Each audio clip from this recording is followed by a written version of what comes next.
আমি এখন আমার এই অ্যাডেনিয়াম গাছটিকে স্নান করিয়ে দেব। তার জন্যে সাবান শ্যাম্পুর দরকার নেই, সামান্য একটু ভিনিগার আর প্লেন জল হলেই হয়ে যাবে। 100 ml জলের সঙ্গে দিয়ে দিলাম 5 গ্রাম ভিনিগার।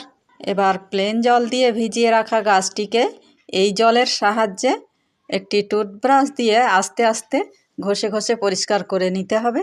গাছ যখন ডরম্যান্সিতে থাকে তখন গাছের গ্রোথ থেমে যায়। অতিরিক্ত কুয়াশা এবং শিশিরের ফলে দীর্ঘক্ষণ গাছের গা ভেজা থাকে, যার ফলে এই শ্যাওলাগুলো জন্মায়। সময় সুযোগ বুঝে অবশ্যই এগুলো পরিষ্কার করে নিতে হবে। এই কাজটা করার ফলে গাছের কডেক্স এবং বৃদ্ধি দুটোই ইমপ্রুভ করে। এবার আমি প্লেন জল দিয়ে গাছটিকে স্নান করিয়ে দিচ্ছি। এবার একটি টিস্যুর সাহায্যে গাছের গোড়াটা ভালো করে মুছে নিতে হবে। এভাবেই আপনারা আপনাদের গাছের পরিচ্ছন্নতা বজায় রাখুন। গাছের স্বাস্থ্য এবং সৌন্দর্য বজায় রাখতে গেলে এটুকু পরিচর্যা আপনাকে করতেই হবে।